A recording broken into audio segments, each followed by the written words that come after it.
যাদের যত বেশি আপন ভাবি তারাই বুঝিয়ে দেয় আমি তাদের কতটা পর। আসলে পর কখনোই আমাদের আপন করে নেয় না। আসসালামু আলাইকুম, কেমন আছেন আপনারা সবাই?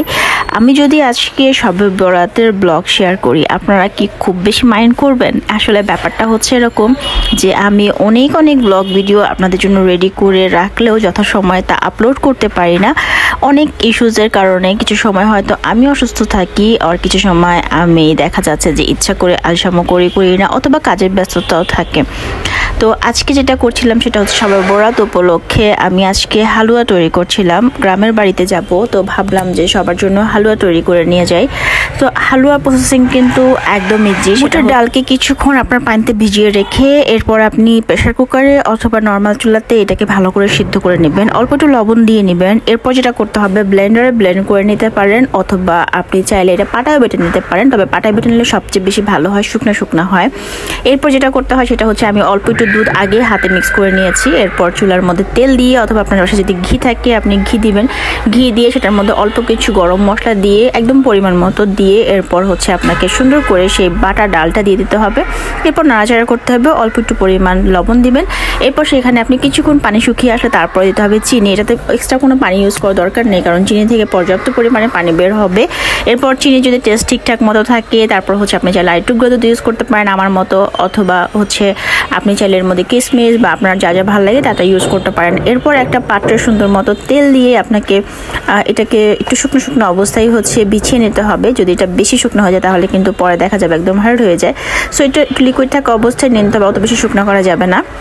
আর অবশ্যই তেল বা ঘি যেটাই পারেন না কেন সেটা একটুখানি চেনি, আমার মতো যদি চেনি দেন সেখানে একটুখানি ভালো মতো এটাকে হাত দিয়ে বিছিয়ে নেবেন, অথবা হচ্ছে এর ওপর একটা আমার মতো প্লাস্টিক ইউজ করতে পারেন। আর আপনাদের কাছে যদি ফয়েল পেপার এই ধরনের কিছু থাকে সেটা আপনি ইউজ করতে পারেন। সো এখানে আমি ফার্স্টে একটু কিশমিশ দিয়ে সুন্দর করে কেটে নিলাম, কেটে আপনাদের সাথে একটু শেয়ার করছিলাম। আর এইটা তৈরি করতেই আমার কাছে মনে হলো যে একটা কেন তৈরি করব, যখন নেমেছি কোমর ভেতরে তাহলে বাকিগুলোও তৈরি করি। সো সুজির একটা কাটলেট আম্মু তৈরি করতে ছোটবেলায়, কটকটির মতো হয়ে যেত, শক্ত। বাট আমি চিন্তা করলাম যেহেতু বাসায় বাচ্চারা আছে তাই এত শক্ত করব না, আমার নিজেরও দাঁতের ইস্যু আছে, তাই আমি ভাবলাম একটু নরমই তৈরি করব। তো এটার কারণে সুজিটাকে ফার্স্টে একটু সুন্দর করে কড়াই গরম করে এটার মধ্যে একটু ভেজে নিতে হবে। এরপর এটাকে আমি একটু ঠান্ডা হওয়ার জন্য শ্রেণীতে বেড়ে নিব। অ্যান্ড এরপরে প্রসেসিং ওই সেম প্রসেসিংয়ে অল্প একটু তেলের মধ্যে বা ঘিয়ের মধ্যে আপনাকে গরম মশলা দিয়ে এটার অবশ্য আগে একটু চিনিটা দিয়ে নিতে হবে। চিনিটা যখন গলে আসবে এর মধ্যে আপনি অল্প একটু পরিমাণ লবণ দিতে পারেন। এরপরে যে আর কিছুই না, এরপরে হচ্ছে আপনাকে যেটা করতে হবে সেটা হচ্ছে সুজিগুলো এর মধ্যে দিয়ে ভালো মতো নাড়াচাড়া করতে হবে। এবং নাড়াচাড়া করতে এটা যখন মোটামুটি একটা থিকনেসে চলে আসবে, যেটা হচ্ছে ঢালা যায় এরকম একটা থিকনেসে, ওই সময়টাতে তুলে ফেলতে হবে। আর আপনি যদি চান এটাকে কটকটির মতো তৈরি করবেন সেক্ষেত্রে চিনি এবং হচ্ছে সুজির পরিমাণটা সমান হওয়া লাগবে, অর্থাৎ চিনিটা অনেক বেশি হওয়া লাগবে।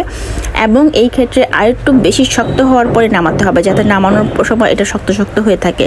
এই কাজগুলো সবচেয়ে কষ্টদায়ক ব্যাপার হচ্ছে অনবরত এটাকে নাড়তে থাকতে হয়, না হলে একদম নিচের দিকে লেগে যায়। আরেকটা সবচেয়ে ভয়ঙ্কর বিষয় হচ্ছে যে ফুটফুট করে ফুটতেছে, এটা কিন্তু ডিরেক্ট গায়ে এসে পড়ে, আর এটা যে জায়গায় লাগে সেই জায়গায় একদম সাথে ফোসকা পড়ে যায়। তো এটাই হচ্ছে সবচেয়ে কষ্টের ব্যাপার, এছাড়া এটার মধ্যে কেমন কোনো কষ্টের ব্যাপার নাই। সো আমি যেহেতু নরম রাখবো তাই আমি এইরকম টেক্সচারে হচ্ছে এটাকে নামিয়ে নিয়েছি। অনেক কিছুরই নাম আমি বলতে পারি না, যেমন তেলটাকে আপনারা কি করবেন, ব্রাশ করে নেবেন, এরকম মানে অনেক কিছু ব্যাপার থাকে যে কথা বলতে গেলে আমার স্লিপ অফ টাং হয়ে যায়, মানে আমার মনে হয় যে এটা আসলে কি বলতে হয় ওটাই আমার মনে থাকে না। তো এটাকে নিয়েও হচ্ছে ওগুলোকে আমি সুন্দর করে ফার্স্ট একটু ছুঁয়ে দিয়ে কেটে নেবো, তবে এই শেপে আমি রাখবো না। পরে মনে হলো যে এটা তো random barfi shape, so barfi শেপে আমি না রেখে এটাকে হচ্ছে পরবর্তীতে আমি বিভিন্ন শেপে তৈরি করে নিয়েছি।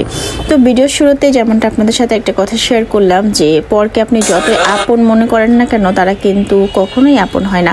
এটা একদম ট্রু একটা কথা। ছোটবেলায় মা এই কথাটা অনেকবার বোঝানোর চেষ্টা করেছে বা অনেকভাবে বুঝিয়েছে, বিভিন্ন সময় বুঝিয়েছে, তারপরেও কেন জানি আমার মাথার মধ্যে জিনিসটা থাকে না। আপনারাও একটু খেয়াল করে দেখবেন যে আপনি বাইরের মানুষকে যতটাই হচ্ছে আপন করার চেষ্টা করেন না কেন, ভালোবেসে মায়া করে, মানে সব রকমভাবে একটা সময় পরে দেখবেন সে তার আসল রূপটা দেখিয়ে, তার আসল রূপটা এমন একটা সময় দেখাবে যেখানে কোনো প্রয়োজন নেই, অথবা এমন একটা সময় দেখাবে যেখানে আপনি অনেক বেশি ক্ষতিগ্রস্ত। তাই আমার কাছে মনে হয় আসলে পরকে আপন করা না করাই ভালো। আর এখানে একটা প্রশ্ন হতে পারে, তাহলে আপনকে, এটাও একটা অনেক বড় প্রশ্ন। বর্তমান যুগটা আসলে এমন বেশি হার্ড হয়ে গেছে আমাদের জন্য, আসলে কে যে আপন আর কে যে পর এটা বোঝাটাই আমাদের জন্য অনেক বেশি কষ্টকর একটা বিষয় হয়ে দাঁড়িয়েছে। সো আপনাদের সাথে কথা বলতে বলতে আমি এগুলোকে এইরকম শেপ দিয়ে নিয়েছি। কেমন হয়েছে তা কিন্তু আমাকে জানাবেন, মানে দেখতে কেমন হয়েছে। আর টেস্টের কথা তো আমি বলবো, টেস্ট তো 100-তে 100। এরপর দিন আমরা চলে গিয়েছিলাম গ্রামে, আর আমাদের বাড়ির সামনে মেলা হচ্ছিল। তো সেখানে গিয়ে আমরা লটারি ধরলাম। ছোটোবেলায় লটারিগুলো অনেক বেশি ধরতাম, বড় হয়ে মনে হলো ধরি। এটা জাস্ট লটারি না, লটারি ধরা তো ইসলামে হারাম, মনে হলো জাস্ট একটু ফান করি। তো বাচ্চাদের সাথে সাথে আমিও বাচ্চা হয়ে গিয়েছিলাম। আমরা লটারি ধরলাম, এবং মজার কথা হচ্ছে আমরা একটা লটারি ধরে 5টা আইসক্রিম পেয়ে গিয়েছিলাম। এটা খুব বেশি ফান ছিল এবং খুব বেশি এনজয় করছিলাম। ভয়েসগুলো দিতে পেলে আপনারা বুঝতে পারতেন যে আমরা কত মজা করছিলাম। বাচ্চারা কতটুকু বুঝে, বাচ্চাদের থেকে আমরা বেশি বুঝতেছিলাম, কারণ ওরা তো এটা বুঝতে পারতেছে না যে একটা টাকায় আমরা 5টা পেয়ে গেছি। ওরা তো বুঝতেছে শুধু যে আইসক্রিম খেতে পারছি, আর আমরা বুঝতেছি যে আমাদের কি পরিমাণ লাভ হয়েছে। আর এই আইসক্রিমগুলো আসলে কি বলবো, এগুলো আসলে আগে যে একটা টেস্ট ছিল ছোটোবেলা যখন খেয়েছি, সেটার টেস্ট আর এটার টেস্টের মধ্যে আকাশ পাতাল একটা মানে ফারাক বলতে পারেন। মনে হচ্ছিল জাস্ট চিনিও দিছে বলে আমার মনে হচ্ছে না, জাস্ট কিছুটা এখানে বরফ দিয়ে দিছে এই মনে হচ্ছিল। আর ওপরে যে কোটিংটা ছিল, কোনটা ছিল, এটা তো আরও বেশি বাজে ছিল। যাই হোক, এর চেয়ে ভালো আর কি আশা করতে পারেন। আর দিনের বেলা আসলে মেলা বসে না, মেলা মেনলি হচ্ছে রাতের বেলা। তো আমি দিনের বেলা একটু ঘুরে দেখছিলাম কি আছে। তো র্যান্ডমলি মেলার মধ্যে যা যা থাকে এরকম কাঠের জিনিসপত্র। তবে মেলায় আসলে একটা জিনিস হয় যে অনেক এমন কিছু জিনিস আপনি পাবেন যে জিনিসগুলো সচরাচর আপনি দোকানগুলোতে পাবেন না। তাই আমার কাছে মেলা ব্যাপারটা খুবই ইন্টারেস্টিং লাগে, কারণ অনেক পুরনো জিনিস, অনেক আনকমন জিনিস, অনেক প্রয়োজনীয় জিনিস যেগুলো আমি দীর্ঘদিন যাবৎ খুঁজছি, সেগুলো দেখা যায় মাঝে মাঝে মেলাগুলো দেখা যায়। আর মেলার সবচেয়ে আকর্ষণ হচ্ছে এই যে বাচ্চাদের দোকানগুলো দেখেন, বাচ্চাদের খেলনার একটা মানে কি যে একটা ব্যাপার হয়ে গেছে ইদানিং, যে এমন খেলনা তৈরি করা হয় যেগুলো মানে দেখলে হাঁ করে তাকিয়ে থাকতে হয়। বড়দের এই জিনিসগুলো এত সুন্দর হয় না, মানে ছোটদের খেলনাগুলোতে এত সুন্দরভাবে এই জিনিসগুলো ফুটিয়ে তোলা হয়। তো আমিও ঘুরে ঘুরে দেখছি, আমার কাছে খুবই ভালো লাগছিল। এখানে প্লেন বলেন, ট্রাক্টর বলেন, সবকিছুই ছিল। বাচ্চাদের সাথে সাথে আমার নিজেরও এগুলো কিনে ঘর ভরে ফেলতে ইচ্ছে করে, কিন্তু পরে মনে হয় কি করবো বলেন। আর এই জিনিসটা কে চিনেন বলেন? আমরা যারা 19s-এর আছি তারা এই জিনিসটা খুব ভালো মতো চিনি, কারণ আমরা মেলায় গেলেই হাতের মধ্যে এই ধরনের ছাপাচুপি করে নিয়ে আসতাম। এখন তো সেম ক্যাটাগরির কালার কিন্তু মেহেদিগুলোতে পাওয়া যায়, যেগুলো 5 মিনিটের রং হয়। আমি যখনই 5 মিনিটের রঙের মেহেদিগুলো দেখি, আমার কাছে এই মেহেদিগুলোর কথা, মানে এই ছাপাগুলোর কথা মনে পড়ে যাচ্ছে। এগুলোকে কি বলে বলেন তো? আমার ঠিক মনে নাই যে এগুলোকে ছোটোবেলায় কি বলতো, আর এখন তো তারা বলতেছে যে ছাপা। যাই হোক, আমিও সেটাই বললাম। আর মেইন আকর্ষণ মেলার কিন্তু সব বাচ্চাদের জিনিসপত্রই, আর খাবার জিনিসপত্র। এই মুখোশগুলো বেশ সুন্দর ছিল।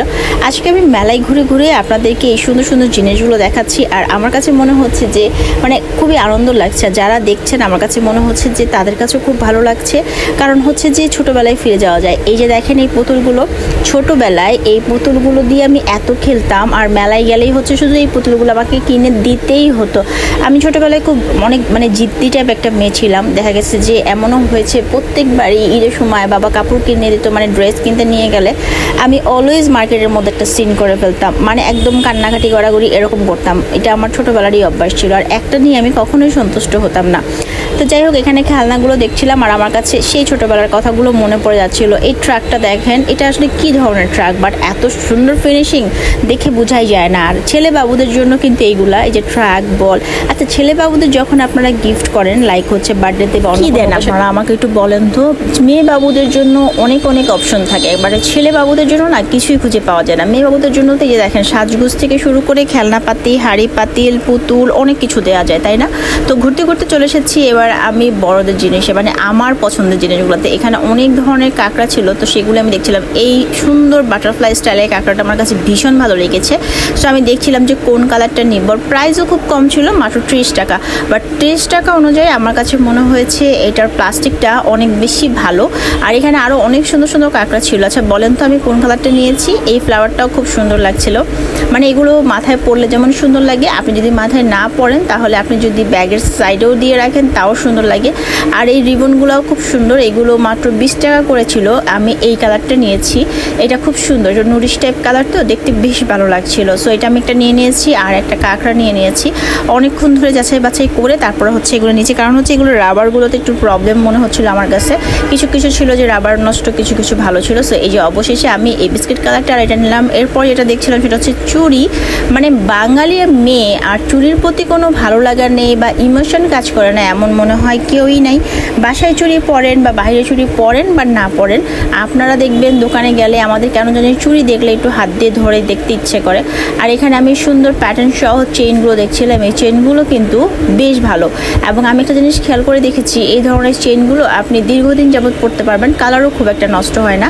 তো এই চেইনটা আমার কাছে ভালো লাগছিল, দাম ছিল মাত্র 20 টাকা আর 30 টাকা করে। পরে আমি নিয়েছিলাম কিনা আমার এখন আর তার মনে নেই, মনে হয় নেই, কারণ নিলে তো আমার কাছে থাকতো, হয়তো বা কোনো সমস্যা ছিল, কিন্তু আমার কাছে বেশ ভালো লেগেছিল। এবং একদম গলার সাথে সুতার মতো লেগে থাকে এরকম চেইন আমার সব সময় পছন্দ। এরপর চলে আসলাম পান মশলার দোকানে। এই যে পান মশলাগুলো আমার এত ভালো লাগে বলার মতো না। আমি অলওয়েজ পান খাই না, পান খেলে আমার পরবর্তীতে কোনো খাবারই ভালো লাগে না, পরবর্তীতে যাই খাই তাই আমার কাছে খুবই বিশ্রী লাগে। তো তারপরও পান খেতে খুব ভালো লাগে। এটা হচ্ছে আগুন মিষ্টি পান, এখানে হচ্ছে আপনাকে ফায়ার জ্বালিয়ে দিবে। কিন্তু এই পানগুলো ঢাকায় 80 থেকে 100 টাকায় সেল হয়, গ্রামে দেখলাম 30 টাকাতেই পাওয়া যাচ্ছে। এটা আমার কাছে বেশ ভালো লাগলো। আর এগুলো সবই হচ্ছে খাবার দাবারের দোকান, যেগুলো হচ্ছে রাতের বেলা ওপেন হয়। আমি যেহেতু দুপুরবেলা একটা ঘুরনা দিতে আসলাম সকাল টাইমটাতে, মানে এই 10টা 11টার দিকে, যার কারণে ওনারা সব গোছগাছ করছিল। এখানে এই আন্টিটা পিঠা তৈরি করে, আন্টির পিঠা খুবই মজা। আমি রাতের বেলা কয়েকদিনই আন্টির কাছ থেকে পিঠা নিয়ে রাতের ডিনারটা করে ফেলেছিলাম। আর এখানে অনেকগুলো ফুচকার দোকান ছিল, সবচাইতে বেশি ছিল পেঁয়াজির দোকান আর জিলাপির দোকান। এই এলাকার মানুষ যে কি পরিমাণ পেঁয়াজি আর জিলাপি খায় আপনাদের ধারণার বাইরে, আপনারা চিন্তাও করতে পারবেন না। এত এত পেঁয়াজি আর জিলাপি এখানে সেল হয়। সো আমি ঘুরে ঘুরে দেখছিলাম, আমার কাছে বেশ ভালো লাগছিল। আমার খাওয়ার চেয়ে বেশি আমার কাছে ঘুরতেই ভালো লাগে, তাই আমি ঘুরেই দেখছিলাম। আর মেলাটা কিন্তু বেশ বড় ছিল, অনেকগুলো লাইন ছিল, অনেকগুলো গলি ছিল। সো আমি প্রত্যেকটা দোকান ঘুরে ঘুরে দেখছিলাম। আমার ইচ্ছা ছিল এখান থেকে আমি এক সেট চুড়ি নিব, কিন্তু কোন চুড়িটা নিব সেটা সিলেক্ট করতে পারছিলাম না। এবং আরেকটা বিষয় মনে হচ্ছিল, র্যান্ডমলি ঢাকা অনুযায়ী এখানে চুড়ির দাম একটু বেশিই লাগছিল আমার কাছে। তারপর যেহেতু বাড়ির সামনে মেলা আর অনেক লোকজনের আগমন, ভাবলাম যে চুড়ি পরে থাকলে দেখতেও সুন্দর লাগবে, আমার নিজের কাছেও ভালো লাগবে। আচ্ছা, আপনারা যারা মেয়েরা আছেন বা বউরা আছেন, আপনারা কার জন্য সাজেন বলেন তো? আমি ম্যাক্সিমাম টাইম হচ্ছে আমার হাজব্যান্ডের জন্য সাজি, কথাটা সত্যি। বাট আমি অল টাইম আমার কাছে মনে হয় যে আমি নিজের জন্যই সাজি, কারণ মাঝে মাঝে আমি এমন সাজো দিই যেই সাজাতে আমার হাজব্যান্ডেরও পছন্দ না। সো অবশেষে আমি এই চুড়িটা পরে ফেলেছি, মানে কিনে ফেলেছি আর কি, এবং হাতের সাথে সাথে পরেও ফেলেছি। তো পুরোটা মেলায় আপনাদের সাথে ঘুরে ঘুরে শেয়ার করার চেষ্টা করলাম। আর এখানে হচ্ছে মামা ভাগনা খুব মজা করছিল, মানে এদের কোনো কাজ নাই, এরা নিজেদের মনে ঘুরে বেড়াচ্ছিল। এরপর আমরা বাড়ির দিকে রওনা হলাম। আর এখন সবচেয়ে ইন্টারেস্টিং বিষয়টা দেখাবো আপনাদেরকে। এই ওই যে মেলা দেখা যাচ্ছে, ইন্টারেস্টিং বিষয়ে বললাম, মেলাতে কিন্তু 40 ডেক তবারক রান্না করা হয়, ঠিক আছে? সেটার কারণে এই যে ছাগল, তারপর হচ্ছে গরু, এগুলো নিয়ে আসা হয়েছে। প্রচণ্ড ঢাক ঢোল পিটিয়ে হচ্ছে এগুলোকে নিয়ে যাওয়া হচ্ছে। তো এটা সাউন্ডটা দিতে পারলে আপনারা খুব আনন্দ পেতেন, কিন্তু আমি যেহেতু কোনো সাউন্ডই এখানে দেইনি, তাই আর এই সাউন্ডগুলো দিলাম না। বাড়ির সব মানে গ্রামের সবাই চলে আসছে রাস্তায় দেখার জন্য যে কি কি দিচ্ছে এবার হচ্ছে এই তবারক হিসেবে। সো অনেকগুলো ছাগলই দেখলাম, ছাগল আর খাসি দেখলাম। আর এই আপুটাকে দেখে ভীষণ ভালো লাগছিল, উনি স্লোগান দিতে যাচ্ছিলেন। আর এই তো হচ্ছে গরুটা, আমরা সবাই এটাকে দেখে, মানে আমরা সবাই না, স্পেশালি আমি এক গরু, এটাকে দেখে মহিষ মনে করে চিল্লাচিল্লি শুরু করছে, আরে মহিষ মহিষ। তারপরে সবাই বললো আর এটা তো গরু। যাই হোক, কালো দেখলেই মহিষ মনে হয়। সো এখানে তারা খুব মজা করেই নিয়ে যাচ্ছিল, দেখে আমার কাছে অনেক ভালো লাগছে। আর এরপর কিন্তু রাতের বেলা এটাকে এগুলোকে সুন্দর করে কেটে কুটে প্রসেসিং করে 40 ডেগি তেহারি রান্না করা হয়েছিল। সেটা আমি আরেকটা ভিডিওতে আপনাদের সাথে শেয়ার করেছি, রাতের বেলা মেলার ভিডিওতে। যদি দেখতে চান তাহলে আমাকে কমেন্টস করবেন, আমি আপনাদেরকে লিঙ্ক ডেসক্রিপশনে দিয়ে দিব। রাতের বেলায় মেলা এবং হচ্ছে যেই বাউল যেই গানগুলো ওই উপলক্ষ করে হচ্ছে এই মেলাটা হচ্ছে, সেগুলো সবই আমি তুলে ধরেছি, বাউল গান বলেন, মেলা বলেন, সব কিছুই।